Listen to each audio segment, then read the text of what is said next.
भगवान की जय, बोल विष्णु भगवान की जय, बोल पार्वती माता की जय, बोल लक्ष्मी माता की जय, बोल गणेश भगवान की जय। विष्णु भगवान की सत्यनारायण व्रत कथा। बोल विष्णु भगवान की जय। श्री सत्यनारायण व्रत कथा, पहला अध्याय। एक समय नैमिषारण्य तीर्थ में शौनकादिक 88,000 ऋषियों ने श्री सूत जी से पूछा, हे प्रभु, इस कलयुग में वेद विद्या रहित मनुष्यों को प्रभु भक्ति किस प्रकार मिलेगी तथा उनका उद्धार कैसे होगा? इसलिए हे मुनिश्रेष्ठ, कोई ऐसा तप कहिए जिससे थोड़े समय में पुण्य प्राप्त हो में तथा मनवांछित फल मिले। वह कथा सुनने की हमारी इच्छा है। सर्वशास्त्र ज्ञाता श्री सूत जी बोले, हे वैष्णवों, मैं पूज्य, आप सबने प्राणियों के हित की बात पूछी है। अब मैं उस श्रेष्ठ व्रत को आप लोगों से कहूँगा जिस व्रत को नारद जी ने लक्ष्मी नारायण से पूछा था और लक्ष्मीपति ने मुनिश्रेष्ठ नारद से कहा था। सो ध्यान से सुनो। एक समय देव ऋषि नारद जी दूसरों के हित की इच्छा से अनेक लोकों में घूमते हुए मृत्युलोक में आ पहुँचे। यहाँ अनेक योनियों में जन्मे हुए प्राय सभी मनुष्यों को अपने कर्मों द्वारा अनेकों दुखों से पीड़ित देखकर सोचा, किस यत्न के करने से निश्चय ही प्राणियों के दुखों का नाश हो सकेगा। ऐसा मन में सोचकर विष्णु लोक को गए। वहाँ श्वेत वर्ण और 4 भुजाओं वाले देवों के देव नारायण, जिनके हाथों में शक्र चक्र गदा और पद्म थे और वरमाला पहने हुए थे, को देखकर स्तुति करने लगे। हे भगवान, आप अत्यंत शक्तिशाली, शक्ति से संपन्न हैं। मन तथा वाणी भी आपको नहीं पा सकते। आप आदि, मध्य और अंत नहीं हैं। निर्गुण स्वरूप, सृष्टि के आदि भूत व भक्तों के दुखों को नष्ट करने वाले हो, आपको नमस्कार है। नारद जी से इस प्रकार की स्तुति सुनकर विष्णु भगवान बोले, हे मुनिश्रेष्ठ, आपके मन में क्या है? आपका किस काम के लिए आगमन हुआ है? निसंकोच कहो। हे मुनिश्रेष्ठ, तब नारद जी बोले, मृत्युलोक में सब मनुष्य जो अनेक योनियों में पैदा होकर अपने अपने कर्मों के द्वारा अनेक प्रकार के दुखों से दुखी हो रहे हैं।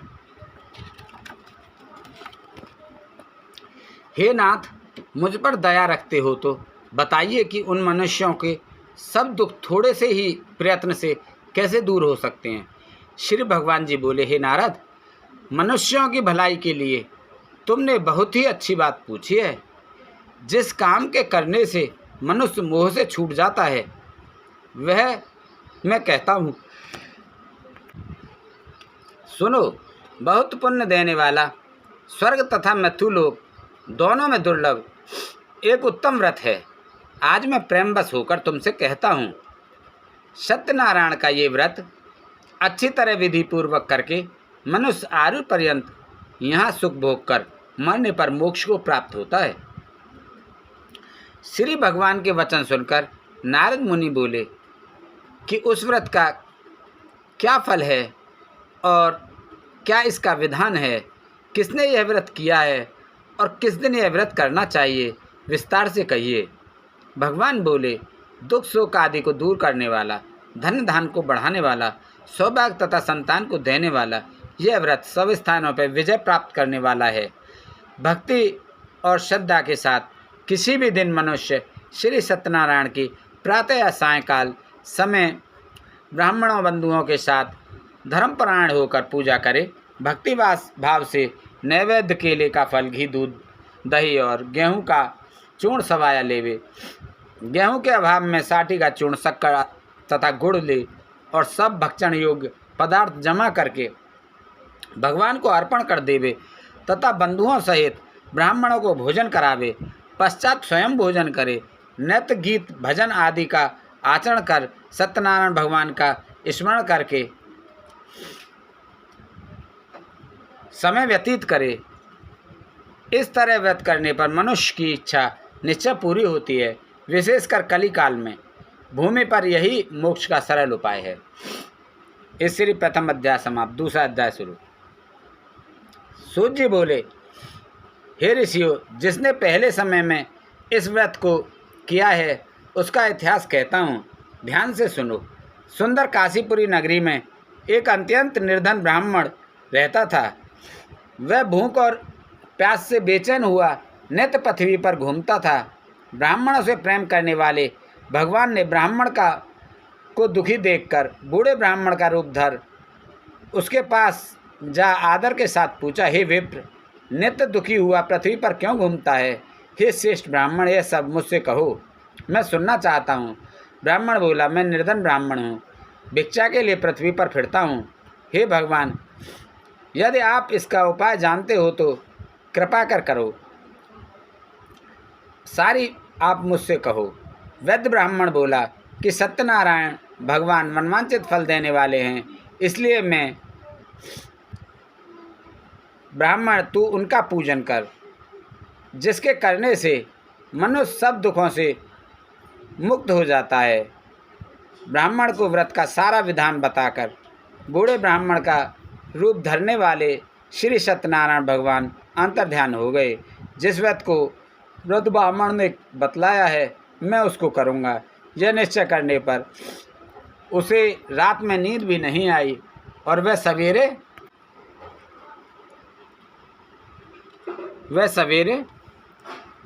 उठ सत्यनारायण के व्रत का निश्चय कर भिक्षा के लिए चला।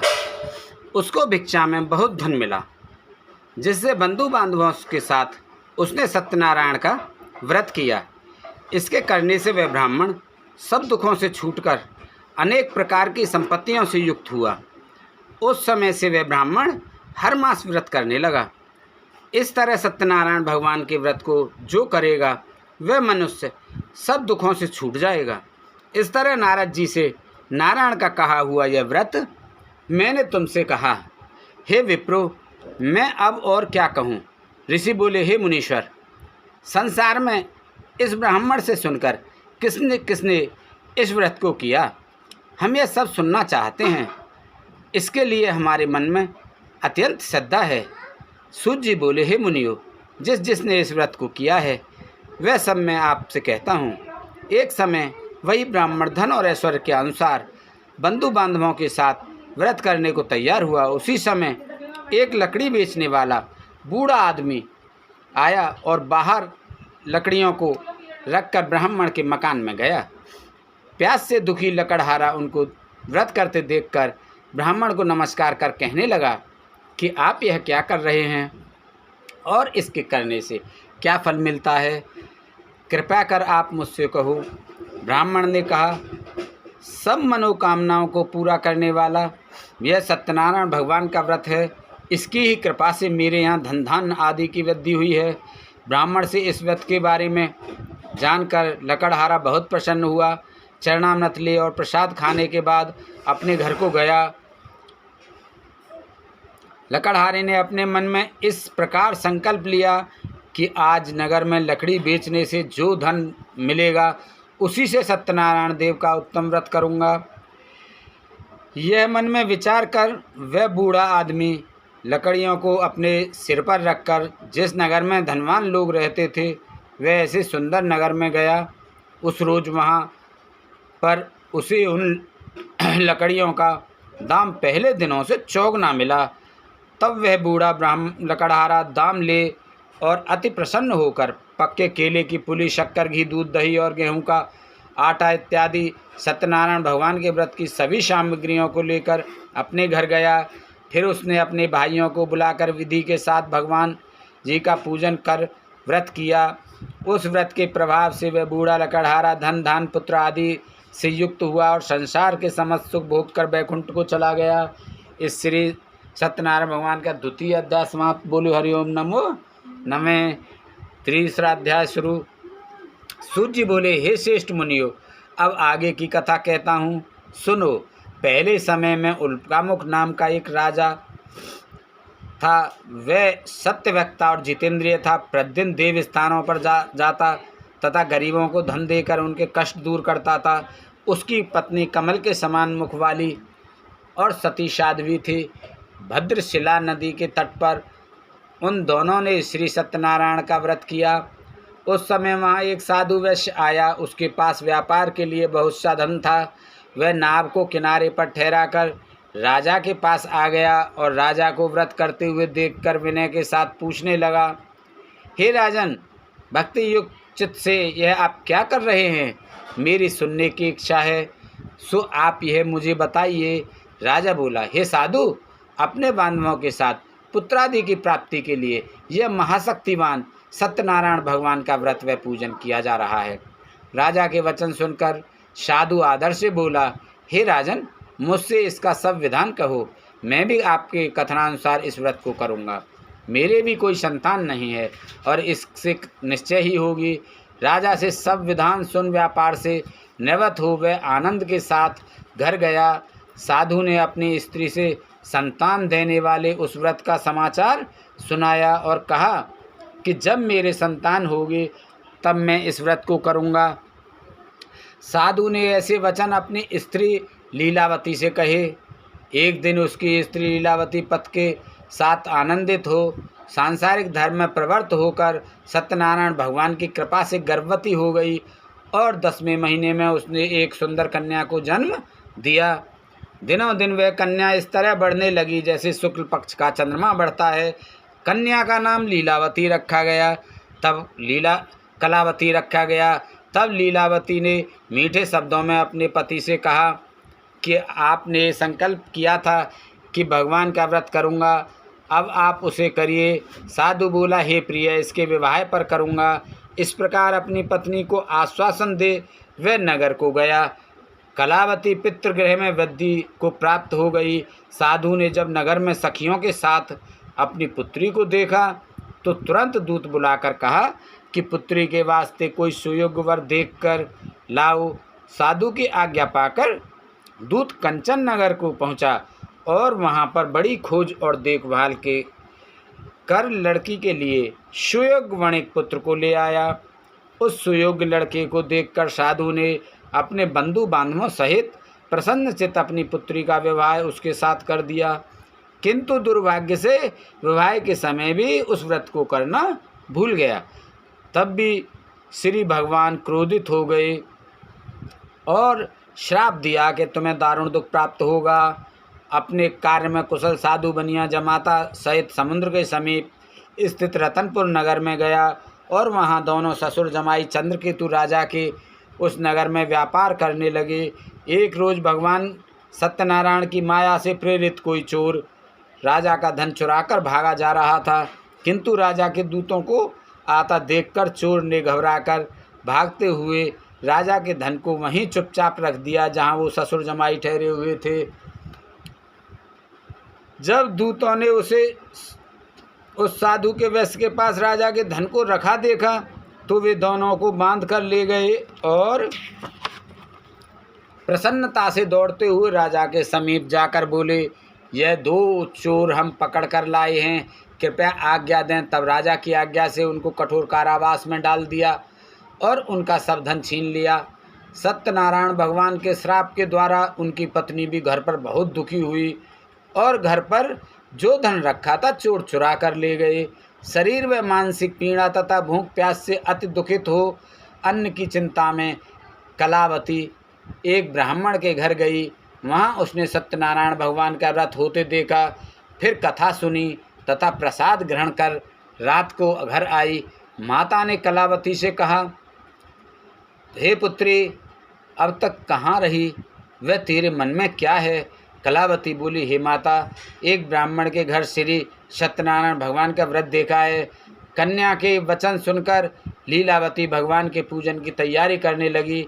लीलावती ने परिवार और बंधुओं सहित श्री सत्यनारायण भगवान का पूजन किया और वर मांगा कि मेरे पति और दामाद शीघ्र घर आ जावें। साथ ही प्रार्थना की कि हम सब का अपराध क्षमा करो। सत्यनारायण भगवान इस व्रत से संतुष्ट हो गए और राजा चंद्रकेतु को स्वप्न में दर्शन देकर कहा, हे राजन, दोनों वैश्यों को प्रातः ही छोड़ दो और उनका सब धन जो तुमने ग्रहण किया है दे दो, नहीं तो मैं तेरा धन धान्य राजपुत्र आदि सब नष्ट कर दूंगा। राजा से ऐसे वचन कहकर भगवान अंतर्ध्यान हो गए। प्रातःकाल राजा चंद्रकेतु ने सभा में अपना स्वप्न सुनाया। फिर दोनों वणिक पुत्रों को कैद से मुक्त कर सभा में बुलाया। दोनों ने आते ही राजा को नमस्कार किया। राजा मीठे वचनों से बोला, हे महान भावो, भावी वस्तु में ऐसा कठिन दुख प्राप्त हुआ है, अब तुम्हें कोई भय नहीं। ऐसा कहकर राजा ने उनको नए नए वस्त्राभूषण पहनाए तथा उनका जितना धन लिया था उससे दुगना धन देकर आदर सहित विदा किया। दोनों वैश्य अपने घर को चल दिए। इसलिए तीसरा अध्याय समाप्त। बोले हरिओम नमो नमः। चौथा अध्याय। सूत जी बोले, वैश्य ने मंगलचार करके यात्रा आरंभ की और अपने नगर को चला। उनके थोड़ी दूर निकलने पर दंडी वेशधारी सत्यनारायण ने उनसे पूछा, हे साधु, तेरी नाम में क्या है? अभिमानी वणिक हंसता हुआ बोला, हे दंडी, आप क्यों पूछते हो? क्या धन लेने की इच्छा है? मेरी नाम में तो बेल पत्ते आदि भरे हुए हैं। वैश्य का कठोर वचन सुनकर भगवान के ने कहा, तुम्हारा वचन सत्य हो। दंडी ऐसा कहकर वहाँ से कुछ दूर जाकर बैठ गए। समुद्र के किनारे बैठे हुए दंडी के जाने पर वैश्य ने नित्य क्रिया करने के बाद नाव को ऊंची उठा देखकर अचंबा किया और नाव में बेल पत्ते आदि देखकर मूर्छित होकर जमीन पर गिर पड़ा। फिर मूर्छा खुलने पर अत्यंत शोक प्रकट करने लगा। तब उसका दामाद बोला कि आप शोक ना करें, यह दंडी का श्राप है, अतः उनकी शरण में चलना चाहिए, तभी हमारी मनोकामना पूरी होगी। दामाद के वचन सुनकर साधु वणिक दंडी के पास पहुंचा और अत्यंत भक्ति भाव से नमस्कार करके बोला, हे भगवान, आपकी माया से मोहित ब्रह्मा आदि भी आपके रूप को नहीं जानते, तब मैं अज्ञानी कैसे जान सकता हूँ? आप प्रसन्न होइए, मैं सामर्थ्य के अनुसार आपकी पूजा करूँगा। मेरी रक्षा करो और पहले के समान नौका में धन भर दो। उसके भक्ति युक्त वचन सुनकर भगवान प्रसन्न हो उसकी इच्छा अनुसार वर देकर अंतर्ध्यान हो गए। तब उन्होंने नाव पर आकर देखा कि नाव धन से परिपूर्ण है। फिर वह भगवान सत्यनारायण का पूजन कर साथियों सहित अपने नगर को चला। जब अपने नगर के निकट पहुंचा तब दूत को घर भेजा। दूत ने साधु के घर जा उसकी स्त्री को नमस्कार कर कहा कि साधु अपने दामाद सहित इस नगर के समीप आ गए हैं। ऐसा वचन सुन साधु की स्त्री ने बड़े हर्ष के साथ सत्यदेव का पूजन कर पुत्री से कहा, मैं अपने पति के दर्शन को जाती हूँ, तू कार्य पूर्ण कर शीघ्र आना। माता के ऐसे वचन सुनकर कलावती प्रसाद छोड़कर पति के पास गई। प्रसाद की अविज्ञा के कारण सत्यदेव ने रुष्ट हो उसके पति को नाव सहित पानी में डुबो दिया। कलावती अपने पति को न देखकर रोती हुई जमीन पर गिर गई। इस तरह नौका को डूबा हुआ देख तथा कन्या को रोता देख साधु दुखित हो बोला, हे प्रभु, मुझसे या मेरे परिवार से जो भूल हुई है उसे क्षमा करो। उसके दीन वचन सुनकर सत्यदेव प्रसन्न हो गए और आकाशवाणी हुई, हे साधु, तेरी कन्या मेरे प्रसाद को छोड़कर आई है, इसलिए इसका पति अदस्य हुआ है। यदि वह घर जाकर प्रसाद खाकर लौटे तो इसे पति अवश्य मिलेगा। ऐसी आकाशवाणी सुनकर कलावती ने घर पहुंचकर प्रसाद खाया, फिर आकर पति के दर्शन किए। तत्पश्चात साधु ने बंधु बांधवों सहित सत्यदेव का विधि पूर्वक पूजन किया। उस दिन से वह प्रत्येक पूर्णिमा को सत्यनारायण भगवान का पूजन एवं कथा करने लगा। इस प्रकार वह इस लोक का सुख भोग कर अंत में स्वर्ग लोक को गया। श्री चतुर्थ अध्याय समाप्त। बोलो हरिओम नमो नमः। पांचवा अध्याय। सूत जी बोले, हे ऋषियों, मैं और भी कथा कहता हूँ, सुनो। प्रजापालन में लीन तुंगजदुत नाम का एक राजा था। उसने भी भगवान का प्रसाद त्याग कर बहुत दुख पाया। एक समय वन में जाकर वन्य जीव पशुओं को मारकर बड़े के पेड़ के नीचे आया। वहाँ उसने ग्वालों को भक्ति भाव से बांधवों सहित सत्यनारायण जी का पूजन करते देखा। राजा देखकर भी अभिमानवश वहाँ नहीं गया और न नमस्कार ही किया। जब ग्वालों ने भगवान का प्रसाद उसके सामने रखा तो वह प्रसाद को त्याग कर अपनी सुंदर नगरी को चला। वहाँ उसने अपना सब कुछ नष्ट पाया तो वह जान गया कि यह सब भगवान ने किया है। तब वह विश्वास कर ग्वालों के समीप गया और विधि पूर्वक पूजन कर प्रसाद खाया तो सत्यदेव की कृपा से पहले जैसा था वैसा ही हो गया। फिर दीर्घ काल तक सुख भोग कर मरने पर स्वर्गलोक को गया। जो मनुष्य इस परम दुर्लभ व्रत को करेगा, भगवान की कृपा से उसे धन धान्य की प्राप्ति होती है तथा सब मनोरथ पूर्ण होकर अंत में वैकुंठ धाम को जाता है। जिन्होंने पहले इस व्रत को किया, अब उनके दूसरे जन्म की कथा सुनो।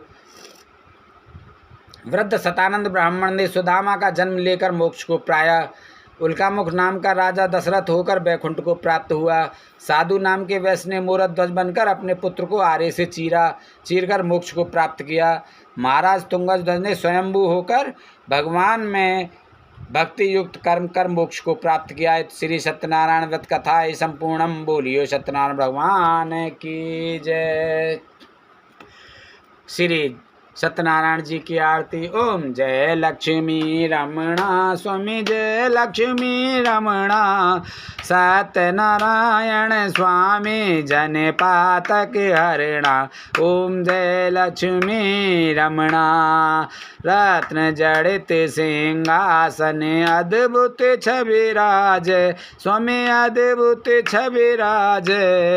नारद करत निराजन, नारद करत निराजन, घंटा ध्वनि बाज। ओम जय लक्ष्मी रमणा।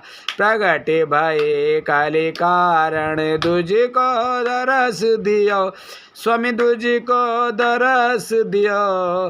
बूढ़ो ब्राह्मण बन कर, बूढ़ो ब्राह्मण बन कर कंचन महल कियो। ओम जय लक्ष्मी रमणा। दुर्बल भील कठारो, जिन पर कृपा करी, स्वामी जिन पर कृपा करी। चंद्रचूर्ण एक राजा, चंद्रचूर्ण एक राजा, जिनकी विपत हरी। ओम जय लक्ष्मी रमणा।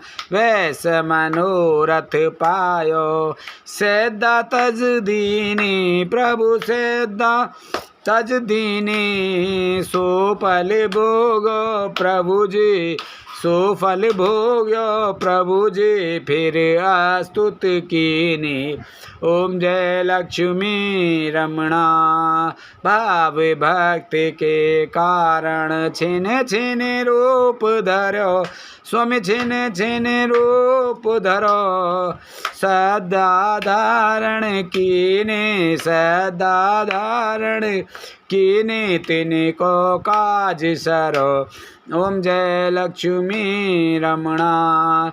ग्वाल बाल संग राजा, वन में भक्ति करे, स्वामी वन में भक्ति करे। मन वांछित फल दीनो, मन वांछित फल दीनो, दीन दयाल हरि। ओम जय लक्ष्मी रमणा। चढ़त प्रसाद सवायो, कदली फल मेवा, स्वामी कदली फल मेवा। धूप दीप तुलसी से, धूप दीप तुलसी से, राजी सत्य देवा। ओम जय लक्ष्मी रमणा। श्री सत्यनारायण जी की आरती। जो कोई नर गावे प्रभु, जो कोई नर गावे। कहत शिवानंद स्वामी भजत हरि हरि, स्वामी मन वांछित फल पावे। ओम जय लक्ष्मी रमणा। जय लक्ष्मी रमणा। ओम जय लक्ष्मी रमणा। स्वामी जय लक्ष्मी रमणा। सत्यनारायण स्वामी, सत्यनारायण स्वामी जन पातक हरणा। ओम जय लक्ष्मी रमणा। बोल सत्यनारायण स्वामी की जय। बोल विष्णु भगवान की जय। बोल गणेश भगवान की जय। बोल हनुमान बाबा की जय। बोल शंकर भगवान की जय। बोल पार्वती माता की जय। बोल लक्ष्मी माता की जय। धर्म की जय हो, धर्म की जय हो। अधर्म का नाश हो, अधर्म का नाश हो। विश्व का कल्याण हो, विश्व का कल्याण हो। प्राणियों में सद्भावना हो, प्राणियों में सद्भावना हो। हर हर महादेव शंभो।